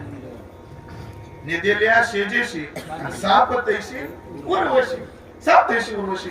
ही वृत्ती रे गचाळे, ही वृत्ती नीट राहिली पाहिजे. आता तुमच्यासाठी बोलतो, चला. माणसानं सुखी परिस्थितीने होऊ नये विचारानं. परिस्थितीच्या सुखाला लय मर्यादा. किती मर्यादा? गरम गेले रे. हॅलो हॅलो, आला काय? गेली लाईट. लाईट काय झालं? मला लाईट गेली. जनरेटर लावा. लावला जनरेटर. 5 मिनिटं चालला. काय झालं? डिझेल संपलं. डिझेल संपलं. डिझेल आणा. डिझेल आणा गेलो तो तसाच आला वापस. काय ड्रायव्हरचा संपय, डिझेलच भेटा. परिस्थितीवर मात करणं परिस्थितीनं या अडचणीचे मात. आता विचारानं पहा काय होत. घटना पंढरपूरची. रामचंद्र बाबा बोधे ज्यांच्याकडे आम्ही भजन शिकलो. नागपूरकर मठामध्ये 40 बाय 60 चा मठ बरोबर. 3 मजले खचाखच भरले. 3 मजले पूर्ण भरलेले. आणि दशमीला एकादशीला किती गर्मी असते अशा असं गरमायला लागलो. बाबाचं कीर्तन. दरवाजा एकच, सगळ्या भिंती 3-3 फुटाच्या जुन्यातल्या. हवा यायला चान्स नाही. एक दरवाजा. लोक काय करतात ते दरवाजा बंद केला. असं गरम व्हायचं. आणि या 3 मजल्यात एकच फॅन लोक महाराजाच्या डोक्यावर. आणि तो विलंबित चौथाला चलत होता.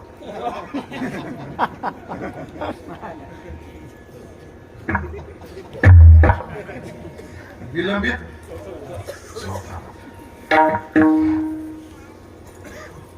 ह्यांकडे पाहिले की मला वाटायचं बाजीराव मास्तरीच्या मारात आणला बाबाच्या शेजारी चालू शंकर मला ऐकण्यासारखं बाबाच्या शेजारी बाबा गरम होते टेबल फॅन आणायचा बाबा लय गरम होते आईच्या गरबापेक्षा कमीच होते संपलं गरम बघता काय व्हायचं संपलं आता हे समाधान परिस्थितीचं का वृत्तीचं वृत्तीचं माणसाला परिस्थितीनं सुखी व्हायच्या नादी लागून वृत्ती विचार त्याला उदाहरण हे बाय उभा राहील उभा राहील उभा राहील ना तू राहायचं ते काय आपला पाठिंबा दे ना तू देतो काय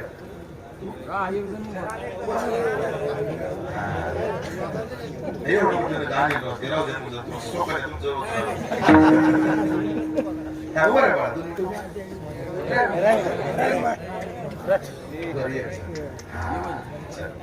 त्याला जोडीदार एक जण उभा राहते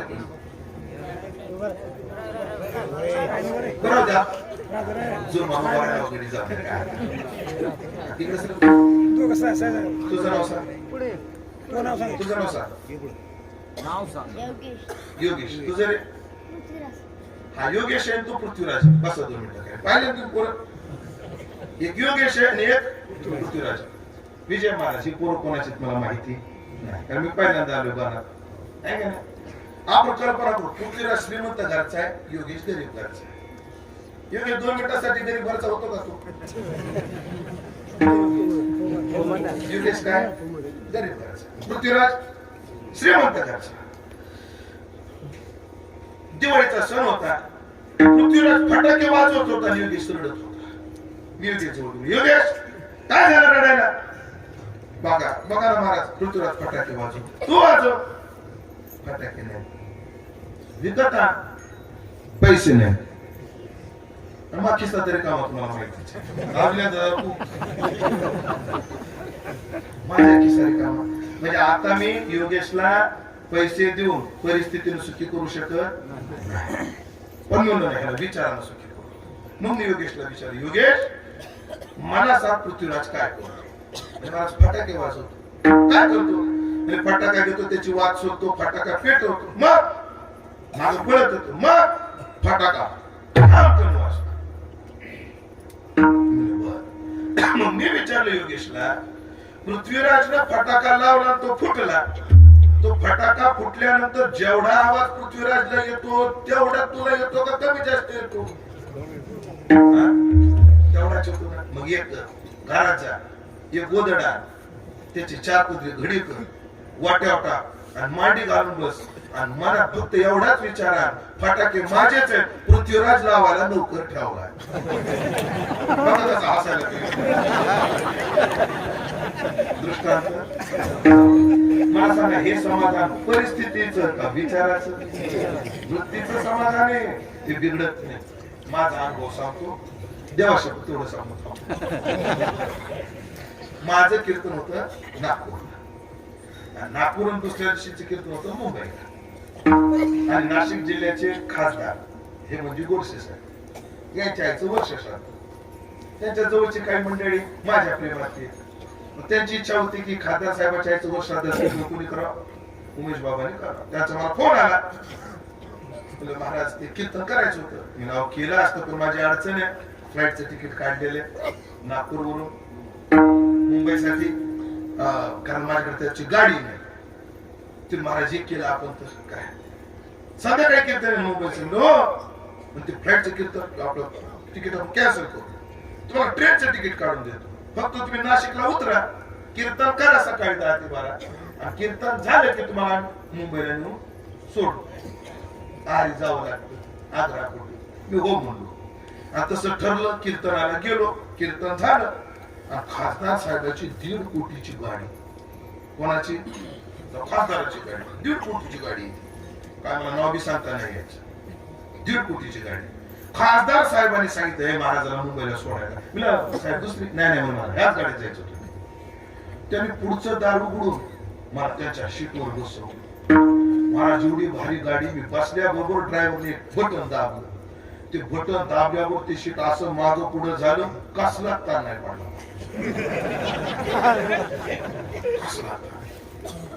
असं शीट ताण लावलं, जाय सोडून गाडी निघाली. ट्रॅफिक आलं की ते सायरन वाजवायचा, लगेच ट्रॅफिक बाजूला व्हायचं. तर तो सायरन मिळतो म्हणजे लोकसभा येतो, ते गर्दी हटवण्यासाठी. गर्दी हटायची. पुढे इगतपुरीचा टोल नाका लागला. त्या टोल नाक्यावर तर लाईन नाही लावावं लागलं. एक स्वतंत्र लाईन होती, बॅरिकेड लावलेलं होतं.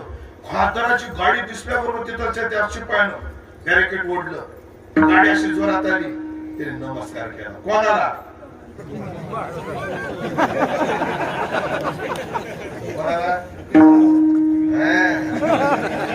त्या गाडीत बसल्यावर कोणाला आमदार झाल्यासारखं वाटते. मला त्या दिवशी खासदार झाल्यासारखं वाटत. पुढं गाडी कसाऱ्याचा घाट उतरल्यानंतर मी ड्रायव्हरला म्हटलं, अरे माझं कीर्तन दादरला आहे, आता ट्रॅफिकची वेळ झाली. कल्याण फाट्यापासून जे ट्रॅफिक लागेल 3 हात नाक्याचं सगळं अडचणीच आहे. तू ये कर, मला कसारा रेल्वे स्टेशनला सोड, तू वापस जा, तुझा वेळ वाचत. मला एक कीर्तन भेटलं, ते मला तुमची जशी इच्छा आहे. मग खासदाराची गाडी मला सोडायला कुठं? रेल्वे स्टेशनला. ट्रॅफिक होतं, जात मी गेलो. लोकचं 20 रुपयाचे तिकीट काढलं आणि कसाऱ्यापासून दादरपर्यंत उभा राहून गेलो. कुठून बाबा? 1.5 कोटीच्या गाडीतून उतरलो, कासाऱ्यापासून दादर पर्यंत उभा राहून गेलो.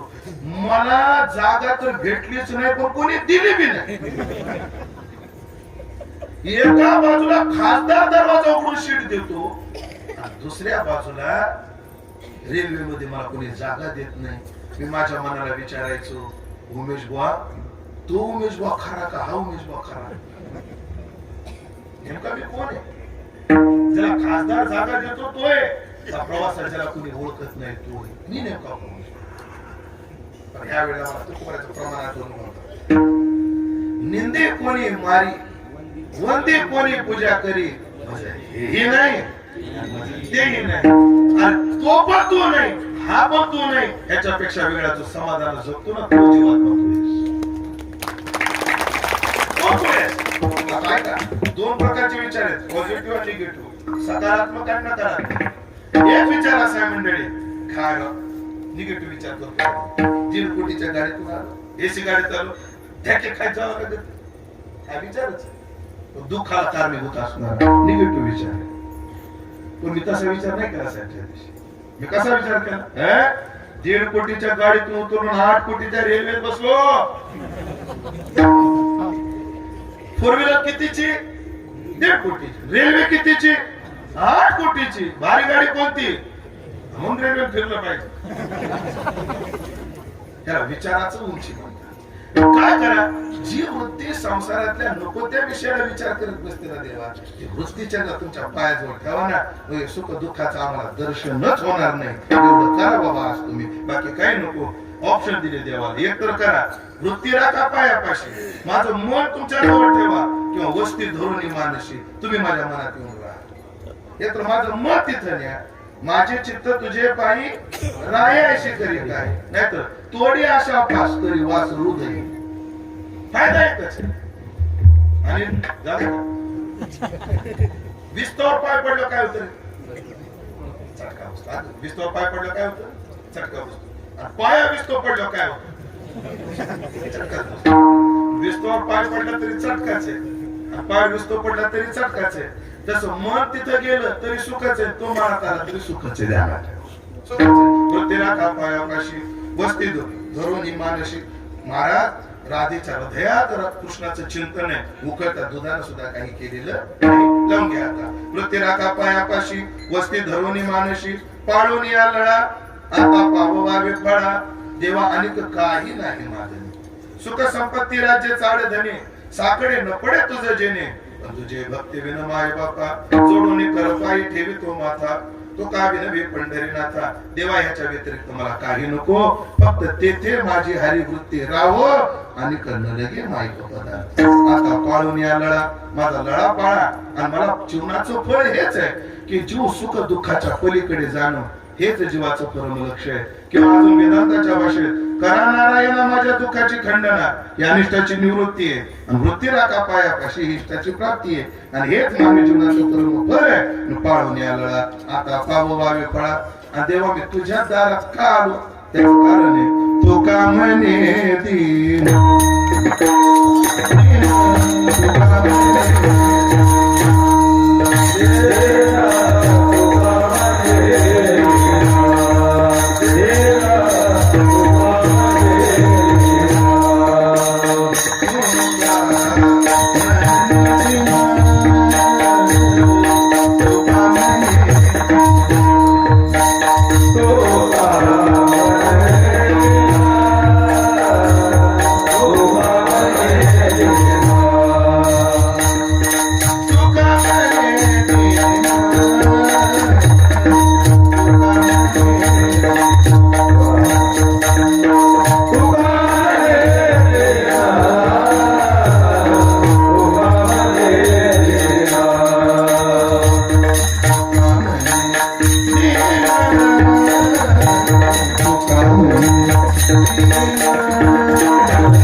सगळे गायले आता तुम्ही गायले पाहिजे जाणार मंडळी जाणार का मी म्हणतो तसं म्हणायचं आणि शब्द सांगतो वस्ती धरुनी मानशी शब्द काय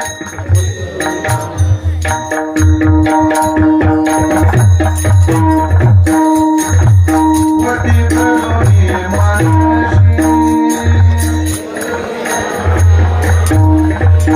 वस्ती धरुनी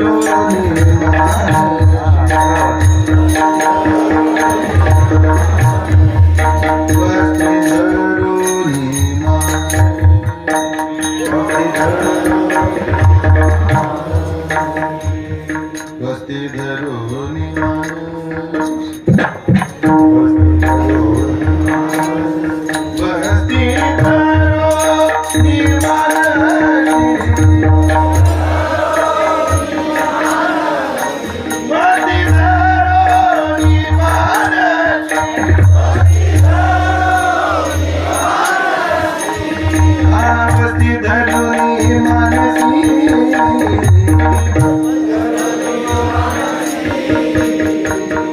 वस्ती धरुनी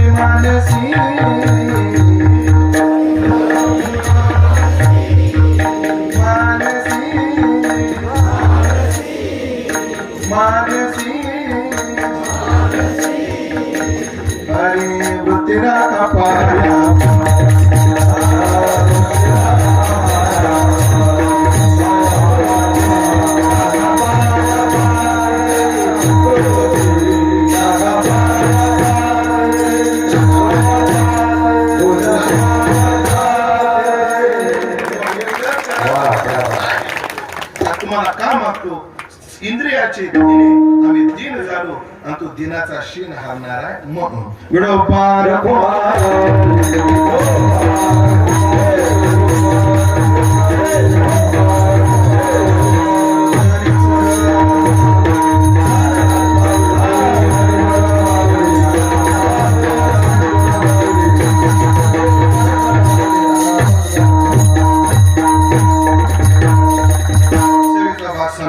देवाने आपले एवढं ऐकावं आपली वृत्ती देवाच्या पायाजवळ ठेवावी म्हणजे काय होईल आम्हाला संसाराचं दुःख भोगावं लागणार नाही आणि देवानं जर आपलं ऐकलंच नाही तर आपण भगवान बाबाला वामन भाऊला ज्ञानोबाला तुकोबाला जोग महाराजाला प्रार्थना करावी एवढा आमचा निरोप तेवढा पोहोचवा आणि आमच्या जीवनाचे हे आम्हाला प्राप्त करून द्या अशी प्रार्थना त्यांच्या चरणी करू उपस्थित सर्व भाविक सज्जन वैष्णव गुणीजन महाराज मंडळी ह्याच्या गोड आणि सुंदर नियोजनामध्ये आदरणीय विजय महाराज असतील ग्रामस्थ मंडळी असतील यांच्या नियोजनात ह्या कार्यक्रमाला प्राप्त झालेलं अत्यंत शिस्तबद्ध रूप त्या सेवेचा योग माझ्या वाट्याला आला अभंगावर जे काही वेळ वाटलं चिंतन करू शकलो ते माझ्या वारकरी शिक्षण संस्थेचे गुरुवर्य माझे गुरुवर्य संतवीर भंडारदादा कराडकर माझ्या गुरुच्या चरणी ही सेवा समर्पित करतो वाणीला पूर्ण विराम देतो मंडळी सगळ्या ग्रामस्थाला सांगतो उद्या काय करा उद्या काल आहे नुसता काला नाही उद्या आपल्या गावात साक्षात तुकाराम महाराज राऊत बाबाच्या रूपाने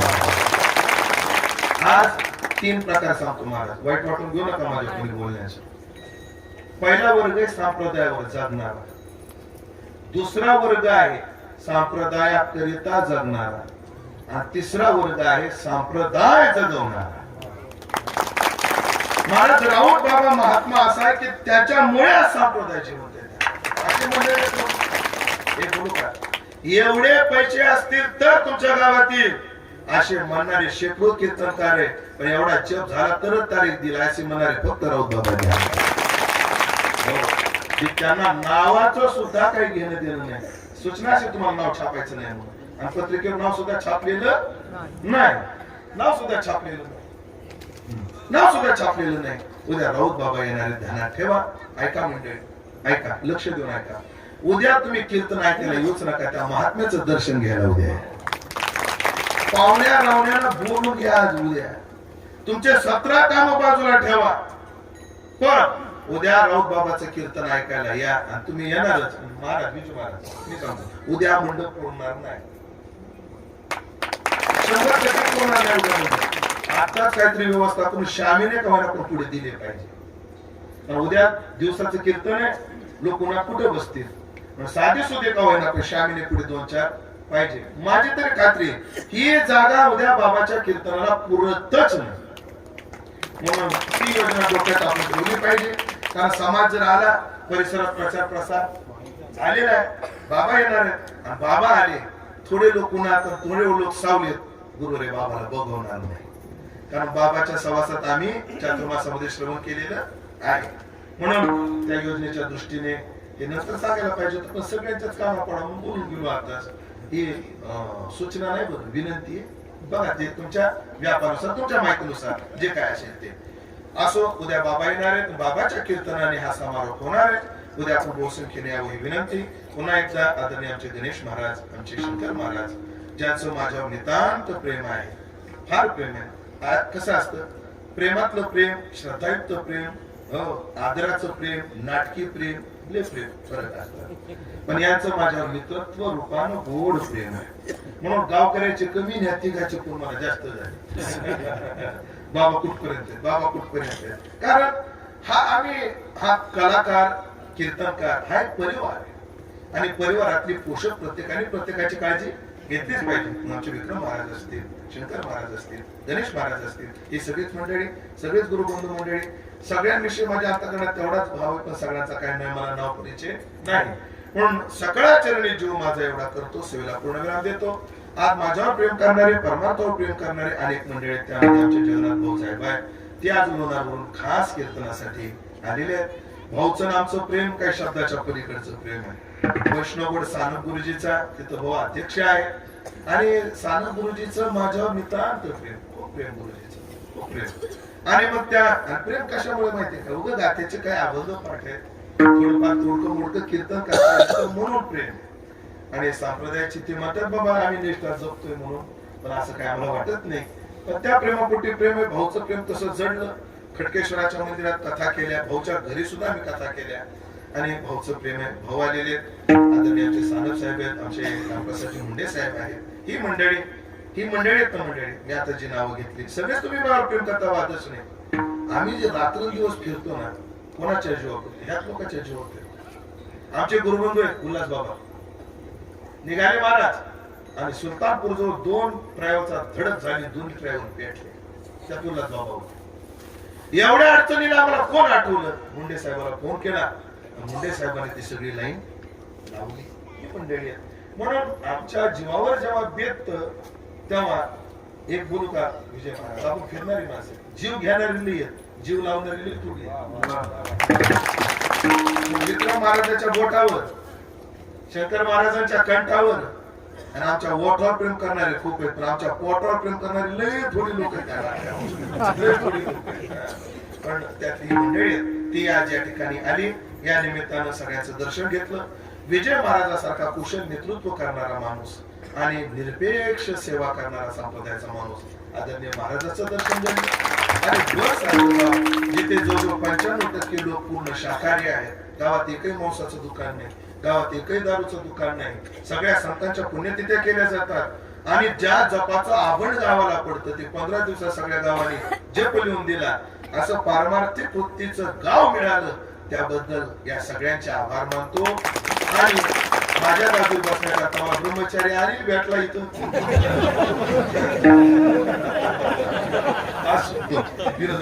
टेन्शन घेऊ नको, तू घेणारच नाही दिशेला आम्हाला. पुन्हा एकदा सगळ्यांचे आभार मानून सेवेला पूर्ण विराम. तुकाराम महाराज म्हणतात, कामने दिन त्याचा हरती आशीन, अवृत्ती राखा पायापाशी, वस्ती धरुणी मानशी. तू कामने दिन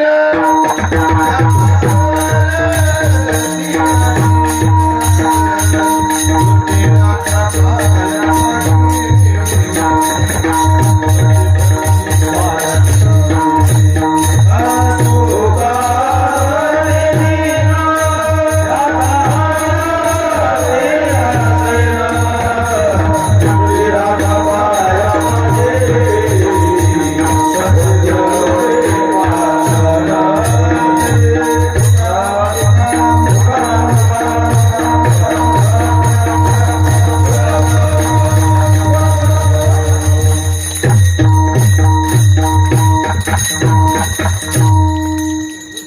विठ्ठल जय जय